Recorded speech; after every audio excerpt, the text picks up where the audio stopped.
Coucou, bon, on est le 8 mars. Je suis pas venue vous parler depuis l'autre jour. Là, je suis en voiture en fait parce que du coup, je dois aller à la maternité. Parce qu'en fait, depuis une semaine, j'ai pris 4 kilos. Mais genre de jour en jour, quoi, je grossis. Je trouve que mon visage il a gonflé, mes mollets, c'est ouf quand ils ont gonflé. Bébé bouge, ça me fait super mal. Là, depuis ce matin, déjà, il y a 2 jours, mais mon transit est un peu. C'est un peu le bordel et je sais pas trop. J'ai un mauvais. Enfin, pas un mauvais pressentiment, mais. J'ai un pressentiment, il y a quelque chose qui se trame, quoi. Je sais pas trop ce que c'est, mais. Voilà, hier, on a parlé pendant une bonne heure avec Mickaël de. On a parlé pendant une bonne heure avec Mickaël de la décision qu'on va prendre, parce que c'est pas que moi, même si c'est moi qui accouche, ce n'est pas que moi. Mickaël, il a son mot à dire, hein, c'est la vie de son bébé et la vie de sa femme, quoi, qui en dépend aussi. Et lui, il est plus tenté à la césarienne programmée. Parce qu'il dit que voilà, c'est. Au moins on est sûr, enfin on est sûr. C'est plus sécurité, quoi, voilà, c'est vraiment la sécurité. Et il m'a dit, c'est pas plus lâche que tu choisis la césarienne programmée, que voilà, que tu vas y avoir la voix basse. Mais il me dit, on peut aller en catastrophe en voix basse aussi, donc voilà, c'est un peu compliqué dans ma tête. Là, au final, j'attends de voir ce qui se donne aujourd'hui, clairement. Mais voilà, j'ai mal à la tête, j'ai les mollets qui ont bien gonflé, j'ai pris 4 kilos en une semaine.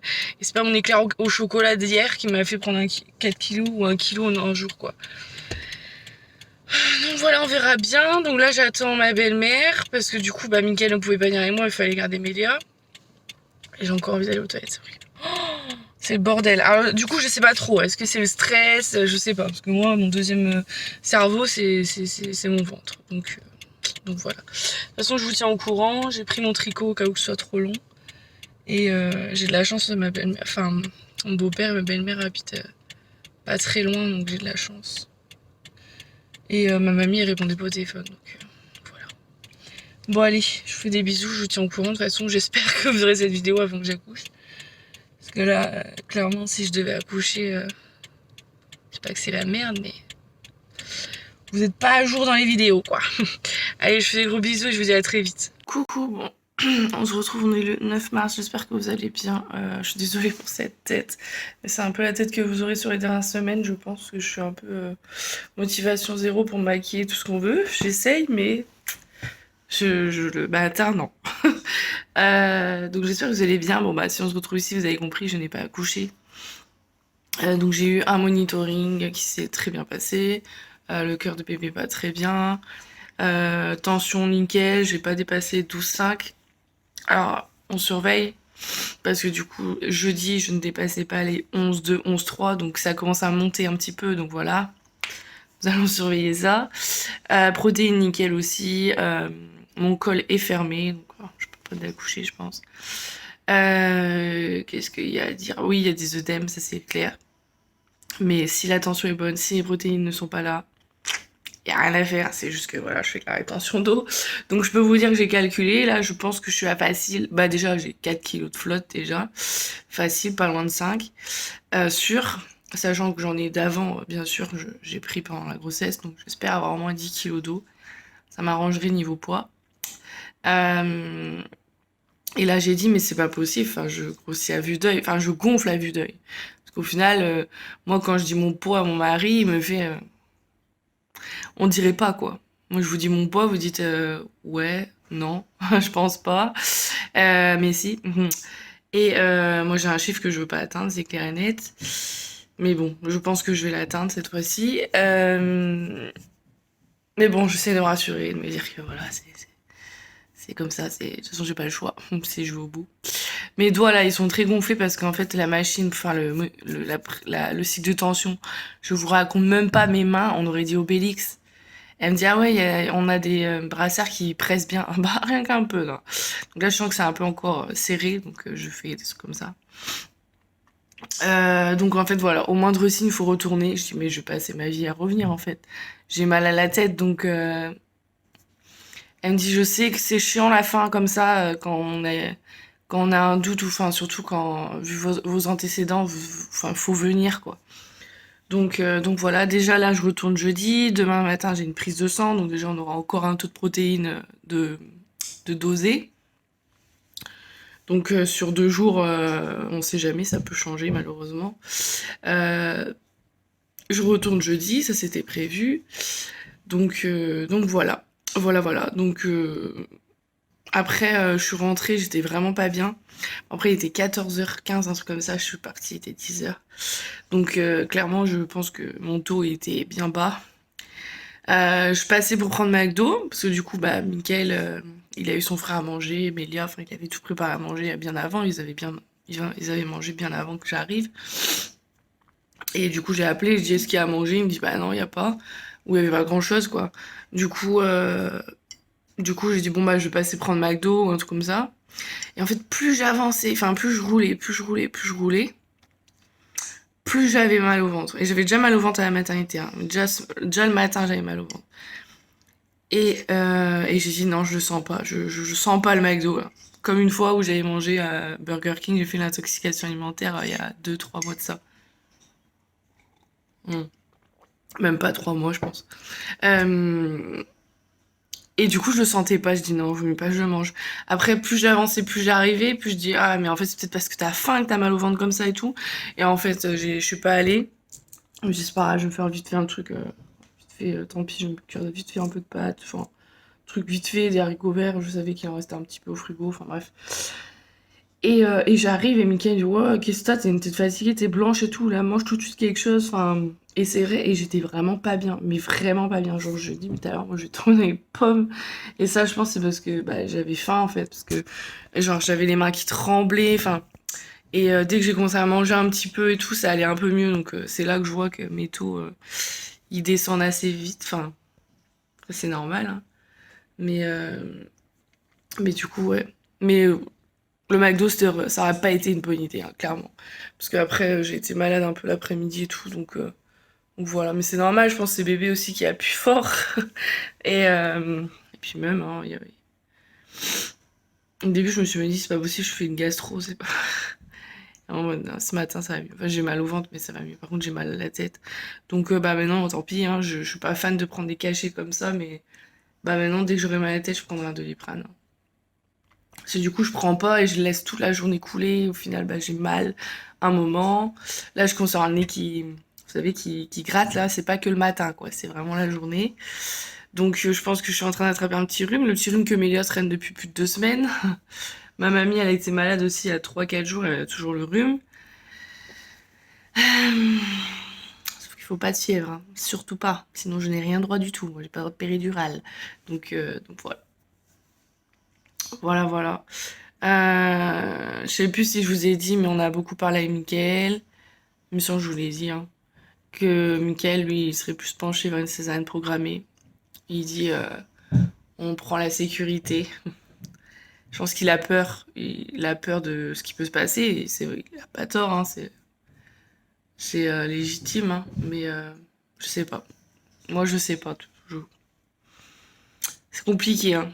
C'est compliqué, hein, parce que en fait, 2 grossesses et 2 grossesses où vous avez cette décision décisive à prendre qui peut peut-être tout basculer parce que ça se trouve, ça va être la même que Mélia. Je vais prendre ma décision au final. Bon, bah allez, c'est urgence, on y va. Enfin, j'aimerais bien que ce soit eux qui prennent la décision au final demain. J'aimerais bien, mais bon. S'ils décident voix basse, c'est à moi de trancher. Donc, on verra bien. Écoutez, moi, je vais vous laisser. Je vais aller me débarbouiller, me brosser les dents, enfin faire le petit truc du matin, quoi.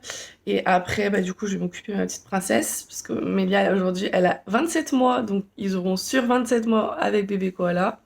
Donc, c'était un peu mon objectif aussi à avoir. Bien sûr, là, j'ai un autre objectif. C'est d'aller au moins j'aimerais bien au moins aller jusqu'à dimanche. Voilà. Pourquoi, je sais pas. J'ai envie de faire le week-end entier. Euh, Pourquoi? Bah déjà parce que Mickaël va chez le coiffeur samedi, donc il faut qu'il atteigne dimanche. Et puis je me dis que voilà, après on recommence une nouvelle semaine, je me donnerai un autre objectif et tout. Petit à petit. Du coup, ouais, et ils auront 27 mois, donc ça c'est cool, parce que plus il y a de l'écart, plus moi aussi j'ai de l'écart avec ma césarienne, donc c'est bien. Et puis voilà. Voilà. Bon allez, je vous fais des bisous. Je vous dis à très vite. Et prenez soin de vous. Coucou, bon, j'espère que vous allez bien. On se retrouve dans la vidéo, je pense. Après, je pense que je vous clôturerai, je recommencerai une vidéo. Nous sommes le vendredi 13 mars. Je viens vous dire un petit peu ce qu'il en est du coup, parce que j'ai eu rendez-vous au SIG, comme tous les semaines en fait. Donc je devais donner ma décision voix basse ou pas, ou césarienne programmée. Donc je crois que je vous avais dit que on en avait beaucoup parlé avec Mickaël. Franchement, faites pas gaffe à ma tête, hein. Je sais que j'ai gonflé. J'ai beaucoup de mal avec mon visage, mais bon. Allez, c'est de l'eau. Et en fait, j'ai écouté, hein, bien sûr, les arguments à Mickaël, comme les miens, enfin voilà. Donc j'ai dit, c'est le poids du bébé qui va déterminer vraiment mon choix, en fait. Oui et non. Oui et non, parce qu'en fait, du coup, j'ai fait le monito, très très bien, il a bougé, enfin pas de ouf, mais il a bougé. À un moment donné, je demande à la sage-femme, je dis c'est bizarre parce que par moment, en fait, je vois,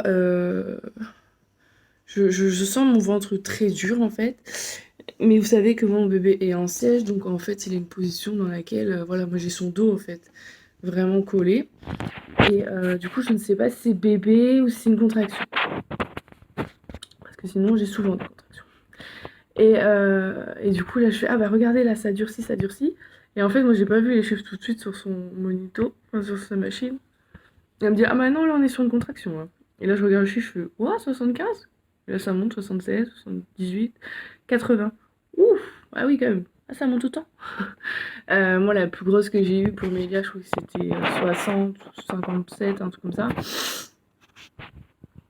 Et après la version, enfin avant la version et après la version, j'en ai eu aussi. Et c'était 50. Donc voilà, ça fait pas mal. Enfin, en fait, c'est vraiment pas agréable. En fait, c'est vraiment. Vous savez, bah après, moi j'ai l'habitude, j'en ai depuis le début de la grossesse presque. Enfin, depuis les 3 mois, j'en ai là. Même si je pense que ça va être pire. En fait, ça force. Enfin, le ventre il durcit, il durcit, il durcit, il durcit, il durcit. Et du coup, ça coupe la respiration. En plus, mon bébé, sa tête, elle est vraiment très haute. Je vous raconte pas mes remontées acides, c'est magnifique. Et du coup, voilà, donc elle me dit non, c'était une contraction. Je dis, ah, ok, d'accord. Et du coup, il y a une fille sur Instagram qui m'a dit, bah, moi, c'était 100 les contractions de travail. Je suis punaise, il y a que 30 de plus. C'est quoi la sensation? Parce que c'est pas agréable, ça fait pas super mal. C'est vrai que c'est très contraignant parce que tu te dis que plus ça va serrer, plus tu vas moins respirer. Moi, c'est ça que je ressens vraiment. C'est qu'en fait, ça durcit, ça durcit. Et là, d'un coup, je suis. Faut souffler parce que ici, là, c'est lourd, quoi. Puis ça pousse, quoi. Donc voilà, donc monito bien, enfin contraction, cycle de tension très bien apparemment aussi, je ne sais pas, on me dit pas les chiffres. Pas de protéines, donc très bien aussi. Beaucoup de rétention d'eau, mais ça peut être ça les femmes enceintes à la fin et ne pas prééclampsie, donc je pense que là je vais être dans ce cas-là, pour l'instant en tout cas. J'ai énormément gonflé. Le poids, machin, je lui montre ma feuille du coup de relevé de mouvements fétaux. Bon, bah, c'est pas encore fameux, mais bon, il y a des jours c'est un peu mieux. Ensuite, on va à l'écho, et là, du coup, c'est plus sur un petit bébé de 3 kg 2 ou 3 kg 3 à la naissance. C'est sur un bébé de 3 kg 5, 3 kg 6. À terme, si je vais au bout. Et je fais, ok. Ça passe dans mon bassin, ça ou... Oh oui, là, je vous passe un bébé de 4 kg tranquille. Non, mais, enfin, vraiment... Moi, je veux pas qu'il fasse 4 kilos. Enfin, moi, 4 kilos, c'est mort. C'est césarienne, ça, c'est sûr. Je n'ai jamais poussé de ma vie. Je ne sais pas ce que c'est le travail. Je n'ai pas été en travail pour Mélia. Je n'ai pas eu la chance d'avoir le début du travail. Donc, je ne sais pas ce que c'est contraction de travail. La péridurale, je sais pas ce que c'est. L'arachide, je vais pas dire. J'ai pas eu mal. Donc, même pas senti qu'on l'a piqué, en fait. Et elle fait oui, vous inquiétez pas, de toute façon, si on vous donne l'aval, c'est que ça passe. Sa tête, elle est bien, enfin voilà. Après, le truc, c'est que moi, à chaque écho, à Kérodroit du moins, j'avais la feuille imprimée, quoi. Donc je savais sur quelle base je pouvais regarder à la maison le, le pictogramme, enfin voilà. Là, non, là, c'est eux qui gardent et voilà quoi. Et ils me disent c'est bien, pas bien, machin. Donc, je m'étais toujours dit, enfin, j'avais toujours dit, je ne pousserai pas un bébé de 3,5 kg. Pour moi, c'est gros. Je compare ma fille et 2,8 kg, oui, c'est gros.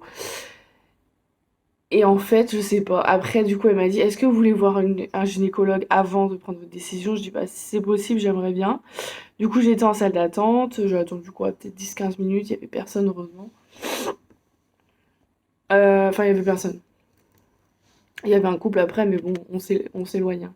Je vous avouerai que moi, je suis un peu dans la phase. Depuis le début, j'ai peur de toute façon du virus qui circule, donc je fais vraiment très attention. Et donc, je suis passée par un petit passage secret là pour aller dans le bureau. Et là, du coup, j'ai vu un gynécologue. Enfin, je crois que c'est un gynécologue. J'ai pas réussi à avoir son petit badge. Peut-être que c'était un interne, mais en tout cas, très gentil, très rassurant, très. Vous avez envie de faire confiance, quoi. Donc, c'est ça qu'on veut, hein, de toute façon, dans notre cas. Et j'ai trouvé ça super bien parce qu'il a lu mon projet de naissance avant de me recevoir, donc il savait mes attentes. Il a bien lu, il a relevé. J'ai très bien vu parce que quand on parlait, je voyais qu'il avait lu. Et ça, j'ai trouvé ça super bien parce qu'il aurait pu prendre ça à l'arrache. Moi, c'est bon, je la prends entre deux là, c'est bon. Et donc, du coup, il m'a vraiment bien rassurée. Il m'a dit que même un bébé en siège, vu que bah, la tête, c'est ce qui pèse le plus, là, on n'est pas sur la tête qui pèse le plus, on est sur les pieds. Hein, parce que mon bébé, il est en Bouddha. Voilà, je vais l'appeler Bouddha maintenant. Il est en tailleur. Donc, en fait, ce qui sort en premier, c'est assez bizarre. Je vous mettrai peut-être une image ici si je trouve. Attention aux âmes sensibles parce que c'est assez gore. Mais en fait, c'est ses pieds qui sortent en premier. Donc c'est pas commun, hein. Et le pire, c'est qu'il me dit on peut laisser ses pieds sortir et attendre quelques temps qu'ils descendent. Pardon? Ses pieds seraient sortis de ma foufoune et vous pouvez laisser peut-être 1 heure, 2 heures, 3 quarts d'heure, une demi-heure. Oui, oui, parce que du coup, comme ça, il va descendre tranquillement. Non, mais vous êtes malade. Mais si je sais que j'ai ses pieds qui sont entre mes foufounes, mais il faut pousser, faut y aller en fait. C'est très bizarre comme image dans sa tête de se dire que son bébé va sortir vraiment les pieds en premier. Enfin, c'est assez. C'est pas commun quoi. Et donc, du coup, voilà. Et il m'a dit en gros que. Le fait que donc ce soit pas sa tête qui soit en premier, donc qui pèse beaucoup, il y a moins de risque de rupture utérine. Donc c'est une très bonne chose pour mon utérus cicatriciel. Après, ce n'était pas un frein à avoir une voix basse en siège, tout simplement parce qu'en fait, c'est une cicatrice. J'aurais eu deux peut-être, mais là c'est une. J'ai quand même plus de 27 mois de... Enfin, j'ai sur 27 mois d'écart, donc c'est très bien. Normalement, ils conseillent 1 an. Pardon. En plus, ils ont des normes toutes nouvelles de janvier 2020 là. Donc ils connaissent les manœuvres qu'il y a à faire. Là, ils m'ont pas fait comprendre que, entre guillemets, pour être sans vulgarité, rien, j'ai pas la vie de mon bébé entre la foufoune. On va se dire les choses clairement, c'est pas entre les mains, hein, c'est entre la foufoune que je l'ai, hein. Parce que bah, c'est moi qui pousse, donc voilà, hein, c'est pas entre les mains, c'est pas mes mains qui vont pousser. Et il m'a bien rassuré. Il m'a dit non, nous on a des manœuvres, vous inquiétez pas, si vous n'arrivez pas à pousser, on vous laisse pas genre comme ça avec la tête, non, parce que la tête faut la sortir, faut vraiment. Et en fait ils ont des manœuvres. Ils disent, il y a des fois il y a des bébés en siège qui sortent tout seuls, la maman elle a presque rien à faire. Vu que les pieds c'est fin, ça va sortir. Après il y a le ventre, donc je me dis mais c'est un gros ventre. Alors comment pour passer? Parce que son ventre doit être plus gros que sa tête, enfin moi, pour moi. Mais en fait c'est souple. Et après ils ont une manœuvre pour les épaules qui peuvent aider, ils aident la maman en fait. Et après la tête, il y a des fois juste un petit coup de pouce de la maman, on pousse et en même temps les gynécologues, enfin ils mettent des doigts dans la bouche et ils inclinent la tête et ils arrivent à sortir la tête. Donc ils m'ont dit, franchement, ils m'ont dit un accouchement siège, ça peut. Enfin, si ça se passe bien, et bien sûr, enfin, de toute façon, on va pas. Si on voit qu'il y a un problème, on va en césarienne. Ça, je l'ai gardé en tête. C'est magnifique. C'est très beau comme accouchement, parce que c'est vrai que c'est impressionnant quand même de voir la tête en dernier. Et non, la maman n'a pas poussé comme une malade. Il me dit non, on a des manœuvres, nous, les médecins, pour aider la maman. Il y a les forceps, bien sûr, on essaie d'éviter, on n'aime pas trop. Mais nous, on a des manœuvres. Voilà, je vous mettrai en inscription les noms, parce que c'est des noms. Il y a le Marceau, la manœuvre Marceau. Et il y a une autre, mais j'ai pas envie de vous dire de bêtises, donc je vous mettrai. Et Et du coup, voilà, donc, et surtout, il y a moins de risques de rupture utérine, donc ça c'est une très bonne chose, on va pas se le cacher. Malgré que moi, dans mon hôpital, ça fait 2 ans qu'ils en ont pas eu, mais bon, on n'est pas à l'abri d'une avec Marinou, voilà. Et, et puis voilà, ce que je savais déjà, c'est que j'aurais moins de temps qu'une femme qui a eu, qui aurait eu, enfin qui a un accouchement tête en bas, ou et encore tête en bas, c'était la même condition, mais là vu que c'est un siège, j'ai encore plus. Vu que j'ai eu une césarienne avant. En gros, moi, j'ai pas. Voilà, il y a des femmes, elles font 48 heures de travail. Moi, j'ai pas droit autant de temps, en fait. Si mon col ne s'ouvre pas, si, admettons, je dis une bêtise, je reste à 2 pendant 5 heures, ça passera pas. Faut que je. En fait, faut que mon col s'ouvre progressivement. Et sans, genre, voyez, passer de 2 à 7 en 1 heure. C'est trop, en fait. C'est là que c'est les risques de rupture utérine, de toute façon. Et par contre, on peut se laisser plus de temps si bébé va bien, si tout se passe bien, pour faire descendre bébé. Ça, oui, je peux, mais une fois que le col va être dilaté, quoi. Et si on peut, si je n'ai pas percé la poche des os à la maison, il garde la poche des os intacte le plus longtemps possible, parce que c'est la poche des os qui va accélérer le travail, qui va faire que bébé descend. Donc si je perce la poche des os dès le début et que je suis à un doigt, ça va peut-être être très long et c'est là qu'on risque la césarienne d'urgence aussi. Après, moi, j'ai été claire dans mon projet de naissance et il a très bien vu. Il a dit, j'ai compris, vous n'étiez pas prête à tout et de voix basse. Non. J'ai dit, si vous sentez que... Oh, mon ventre. Je vous en parlerai après, mais c'est compliqué niveau douleur de ventre en ce moment. Si vous sentez que enfin, le cœur de mon bébé, 2 minutes, 3 minutes, vous perdez pas de temps. Moi, le but, c'est de pas aller en césarienne d'urgence code rouge, code orange. Moi, je veux pas avoir tout le monde paniqué, c'est ça qui va me faire peur. C'est ça peut-être qui va me faire que enfin, je vivrai très mal cette césarienne si j'en ai une. Je sais que je peux en avoir une, je garde en tête. Ça me fait peur de toute façon les deux cas, que ce soit voix basse ou césarienne. Mais là, je sais pas, j'ai envie de leur faire confiance. Et de toute façon, il m'a clairement dit.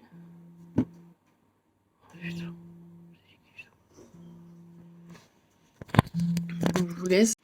Excusez-moi, c'était le truc du diabète gestationnel qui m'a fait. Je suis pas une bonne élève en ce moment. Enfin, je suis pas une bonne élève. Un peu ras le cul des piqûres, je vous avoue. Je sais plus ce que je vous disais du coup. Que oui, en gros, voilà, j'étais pas prête à tout pour la césarienne d'urgence. J'ai demandé dans quelles conditions le papa ne pouvait pas être là, parce que je ne veux pas enlever la naissance de son enfant à Mickaël. Je m'en voudrais toute ma vie que Mickaël ne soit pas là. C'est important, sachant que lui, il est plus dans l'idée de la césarienne programmée. Maintenant, il me suit, hein, quand je lui ai dit hier que je décidais la voix basse, il était content, il me dit bon bah voilà, maintenant c'est surprise, c'est quand, on sait pas. Mais bon, mon col est fermé, mais bon, le gynéco m'a dit, hein, on n'est pas à l'abri, vous savez, dans 2 jours, ça se trouve, vous venez accoucher. Ne vous dites pas, votre bébé est haut, vous avez votre col qui est fermé, on sait jamais. Ouais. Sachant que je vous fais pas de dessin, mais bah, vous êtes dans le même cas que moi. Pour ceux qui ont des enfants, il n'y a pas de crèche. Donc nous, on a pris la décision de bouger le moins possible de la maison. Si on bouge, ça sera... bah, on ira en forêt, on ira à la mer, on ira se promener, mais éloigné des gens. Même l'entourage, on ne veut plus trop voir grand monde, on fait vraiment attention. On est potentiellement, bah, il y a Amélia qui est fragile, moi, le futur bébé, enfin du coup on veut vraiment prendre aucun risque.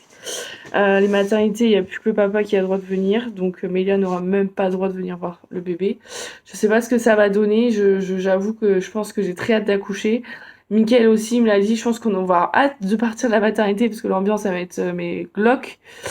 Ça va être un peu spécial comme ambiance et rentrer à la maison quoi clairement et faire notre vie à 4. Enfin, et encore je pense les premiers temps ça va être assez ça dépend quand j'accouche. Là j'accouche dans une semaine, je pense que ça va être enfin voilà. Si j'accouche dans 3 semaines ça va peut-être être mieux. Enfin il y aura peut-être voilà, il y aura quand même 3 semaines de battement donc bon l'épidémie elle sera pas finie mais voilà.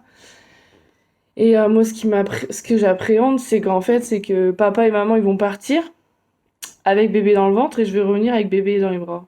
Mélia, ça va la chambouler. Mélia, elle a un peu plus de 2 ans, mais voilà, elle est petite quand même.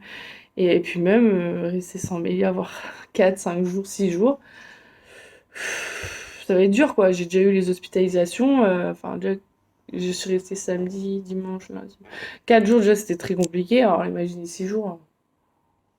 Hein. Ok. Je sais pas si vous avez vu, mais il y a de l'eau qui a sauté. Ça va être compliqué moralement, mais bon. J'espère que Miguel pourra sortir quand même et venir voir Mélia de temps en temps. Que voilà, elle soit pas coupée, même si je sais très bien chez qui elle sera. Enfin, on sait pas chez qui elle sera, mais chez la personne chez qui elle ira, on sait très bien qu'elle sera bien, on n'en doute pas. Mais voilà, et puis bon, bah, avec ce qui se passe, on n'a pas envie qu'elle soit ballottée de une personne à l'autre, machin. Donc je sais pas du tout, ça dépend vraiment quand ça va se passer tout ça. Hier, on se disait, Mickaël me dit mardi 3h du matin, on fait comment? Et c'est vrai qu'en pleine nuit, c'est un peu compliqué. En pleine nuit, c'est genre.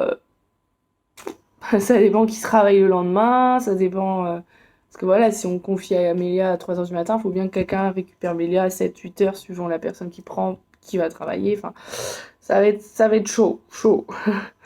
Mais c'est pas grave. C'est ça que je voulais aussi en faisant la voix basse. Donc voilà, on se donne une deadline, on s'est donné une date avec le gynécologue.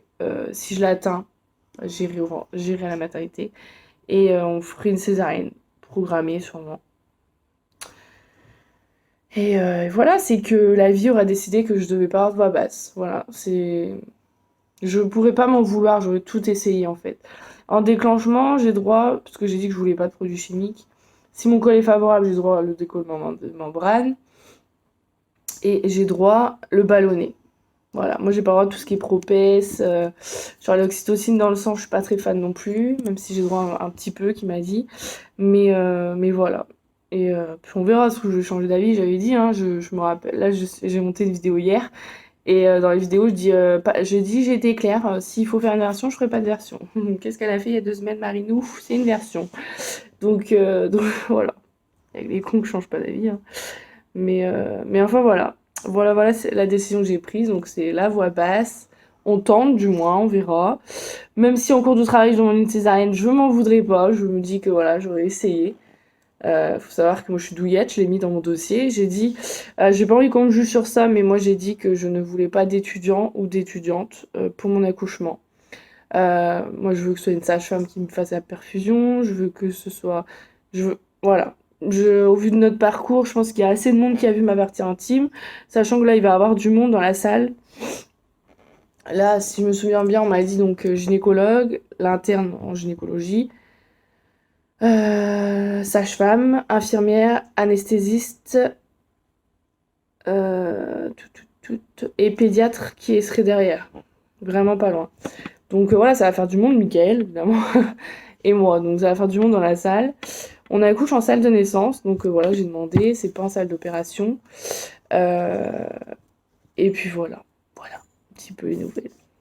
Et sinon, pour vous parler un peu voilà, de mes douleurs au ventre, en fait, depuis dimanche, donc dimanche j'ai dû aller aux urgences parce que j'avais énormément gonflé. J'ai pris 5 kilos en une semaine, voilà, d'où mes bonnes joues d'hamster. Mes jambes, je vous les montre pas parce que c'est pas beau à voir. Je sais plus qu'est-ce qui est mon mollet et ma cuisse. Moi qui ai les cuisses assez fines, bah là je peux vous dire que c'est plus le cas. Et oui, au niveau de mon visage, je vois clairement. Enfin, même attacher les cheveux, clairement, j'ai plus rien à. Enfin. Non, on le voit. Après, je me dis, c'est de l'eau, ça va partir. Et en fait, donc voilà, donc j'ai énormément gonflé, j'avais mal à la tête, enfin, donc dans mon cas, faut contrôler, enfin dans tous les cas, mais vu que j'ai fait une prééclampsie, il faut encore plus contrôler. Nickel les tensions, prise de sang, très bien, enfin voilà. Moi je dis voilà, c'est sûrement la fin de grossesse quoi. Mais je dis mais il faut que je revienne à chaque fois que j'ai mal à la tête ou bah oui parce que vous êtes quand même à risque, vous avez eu une prééclampsie, je suis super, je vais vivre chez vous pendant tout le dernier mois. Et en fait, donc je me suis dit, enfin, il fallait que je mange, quoi. Je suis partie, il était 10h, je suis rentrée, il était 14h. Et en fait, je me suis dit, bon, allez, fais-toi plaisir, va chercher McDo. Plus j'ai avancé chez moi, plus j'avançais, en fait, plus j'étais sur la route. Je suis désolée, j'enlève ça, mais j'ai chaud, moi, j'ai des bouffées de chaleur, je vous le dis. Bon, après, je suis enrhumée parce que ma mamie, elle était malade, elle nous a pas dit. C'est après que je me suis rendu compte. Donc, je pense que j'ai attrapé la crève avec elle. Donc en fait, ouais, plus j'avançais, plus j'étais en route et tout, plus j'avais mal au ventre, mais des douleurs, mais oh là là là, j'ai l'impression que j'avais la gastro, clairement, que ça me brûlait l'estomac, enfin j'étais vraiment pas bien. Sauf que plus j'avançais, plus moi j'étais pas bien, en soi j'étais vraiment pas bien, genre je tremblais, enfin je manquais de nourriture, clairement quoi. J'avais pas mangé depuis le matin 8h, enfin voilà, voilà. Et je suis allée à côté de McDo et je dis non, je le sens pas, je vais être malade. Si je mange McDo, je vais être malade. Donc, vous savez que j'ai fait une intoxication alimentaire avec Burger King, donc je passe trop envie de faire pareil. J'ai vu l'état que j'étais. Et donc, du coup, je suis allée à la maison, j'ai passé le pas de la porte. Mickaël dit, mais t'es blanche, tout, mais mange, hein, mange. J'ai dit, mais j'ai même pas été chez McDo en fait, parce que j'étais vraiment pas bien. Et du coup, plus je mangeais, plus ça allait mieux, mais genre, je tremblais quoi. J'ai compris quoi, c'est parce que j'avais pas mangé depuis plusieurs heures. Et même l'après-midi, j'étais pas bien, j'avais mal au ventre. Enfin, mon transit, je vous en parle même pas. C'est un peu le bordel. Je sais pas si c'est bébé qui appuie sur des trucs, mais c'est un peu le bordel. Euh, et du coup, ça, c'est depuis donc, ouais, dimanche. Et il y a des moments dans la journée où c'est pareil. Genre, j'ai vraiment très très mal. Les brûlures, mais laissez tomber. Les remontées acides que je me paye. Pouah. C'est horrible comme ça fait mal. Mais ça, c'est parce que sa tête est là. Voilà. Donc là, vous avez mon sein, il est juste là sur ma main.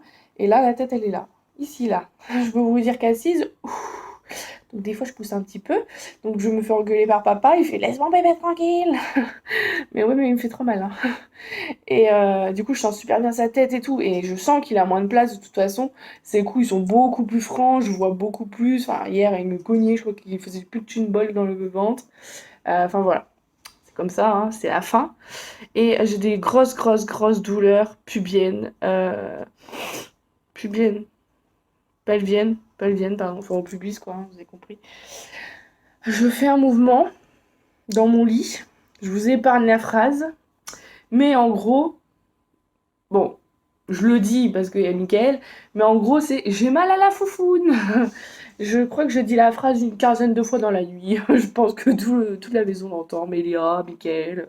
Je fais un mouvement, je vais ah, j'ai mal à la foufoune. Ah, j'ai mal à la... Non, mais dès que je fais un petit mouvement. Alors, imaginez, hier, je me suis endormie dans le lit à Mélia. Mélia, elle a la cabane maintenant. Ouh là là, pour me relever, j'étais. Emilia, elle dormait. Et j'ai dû rouler par terre sur son tapis. Donc, elle a son lit au sol. Et moi, j'ai laissé le tapis Tiny Lou, vous savez, qu'on touchait Leclerc. Parce que ça me fait peur. J'ai peur qu'elle tombe. Enfin, voilà, bref, je préfère qu'elle se tombe sur un mini tapis comme ça que par terre. Et j'ai dû me rouler. Donc, j'ai dû transférer de dos à dos. Après, j'ai dû enfin, laisser tomber. C'était un sketch. Mickaël pouvait pas venir m'aider parce que je savais même pas. Je crois que j'étais dans sa chambre, Amélia. Et, euh, et du coup, je dis, mais c'est pas possible, j'arriverai pas à me lever. Franchement, enfin, franchement, on me dit, mais comment tu fais pour faire autant de choses? Ben, je porte Mélia, toujours. C'est pas bien, je le sais. Bah, je vais dans son lit au sol, malgré que j'ai vraiment très très mal. Mais voilà, c'est ma fille, hein, Mélia, elle a besoin de sa maman. Et ouais, je fais encore des trucs que je pensais pas à 8 mois, plus de 8 mois, de le faire en fait. Donc, ça, je suis à 38 et ça, donc voilà. Je peux accoucher dans une semaine si j'accouche au terme de Mélia. Euh, un peu moins d'une semaine. Et du coup, voilà quoi. Et maintenant, je porte toujours Mélia. Je me mets à quatre pattes par terre avec elle à jouer au Lego. Je ne sais pas comment je fais, je vous assure, pour me relever, mais c'est pas grave. Alors, Mélia, elle essaye de m'aider avec sa main, mais bon, c'est pas avec ses 11 kilos qu'elle va réussir à me porter, enfin, ou m'aider à me lever. Mais bon, pour elle, c'est elle qui me lève, mais non, c'est plus sa petite table ou la table ou le canapé. Enfin, et du coup, voilà. Pourtant, j'essaye vraiment, hein, parce que vu que je suis dans l'hypothèse que je peux avoir une césarienne, je n'aurais plus le droit de la porter, je pourrais plus aller par terre, je me rappelle. Hein, moi, je pouvais pas aller m'asseoir par terre une semaine après. C'est plus 3 semaines, un mois après. Donc voilà, j'essaye de l'habituer, que maman, elle pourra pas rester par terre avec elle jouer tout le temps, que ça sera surtout sur le canapé, enfin voilà. Mais franchement, ça fait 3 4 jours, mais là, c'est vraiment un ange. Elle mange. Pas voilà, des repas comme j'aimerais, c'est sûr, mais au moins elle mange, elle est calme, elle joue avec moi par terre sans pleurer, elle veut pas forcément les bras. Donc ça, c'est très bien, c'est un bon pas parce que franchement, Mélia, c'était compliqué depuis un mois et demi, c'était très compliqué. Elle demandait tout le temps les bras. Surtout à moi, ma mamie. Mais elle commençait à demander à tout le monde. Donc mais là, c'est mieux. Là, franchement, je pense que c'est peut-être de faire des siestes aussi, ça l'aide un petit peu, quoi. Je persévère et elle fait des siestes. Et, euh, et du coup, voilà. Donc, voilà, les douleurs, après, c'est voilà, c'est normal, hein. Moi, la sage-femme m'a dit, hein, le remède pour vos douleurs pelviennes, c'est d'accoucher. Bah, dites ça à mon bébé. Mais en tout cas, j'ai très très hâte d'accoucher, surtout avec ce qui se passe. Clairement, j'ai plus que hâte. Euh, et puis voilà, de toute façon, parce que plus j'attends d'accoucher, plus je peux faire un gros bébé. Après, on n'est pas à l'abri d'une surprise. Elle m'a dit, il y a une estimation d'erreur. Mais je préfère que votre estimation d'erreur, là, ce soit dans le moins, vous voyez, que j'ai un bébé 3,1 kg plutôt à la naissance. Voilà, une petite surprise, une belle surprise même. Plutôt qu'un 4 kg. Donc, de toute façon, moi, mardi, j'ai de retour rendez-vous. J'ai de retour rendez-vous au SIG parce que je suis surveillée pour la prééclampsie quand même. Je pense pas qu'ils vont refaire une écho. Je crois que j'ai une écho dans une semaine ou 10 jours pour revérifier le poids, vérifier que bébé ne prenne pas trop de poids non plus d'un coup. Parce que là, du coup, c'est 3,8 kg leur limite pour un bébé en siège. Donc, je suis pas très loin non plus à terme. Donc voilà. Voilà. Bon, écoutez, moi, je vais vous laisser ici. Je vais clôturer ici cette partie de vidéo. J'essaye vraiment de vous monter toutes les vidéos très rapidement, mais c'est vrai que ça fait 2-3 soirs en fait que j'allume l'ordi, mais j'en fais pas en fait. Je vaque à des occupations autres que l'ordinateur. Et après, il est trop tard, je m'endors. Enfin bref, voilà quoi. C'est la fin en même temps, hein. Je vous fais plein de gros bisous et je vous dis à très vite et prenez soin de vous.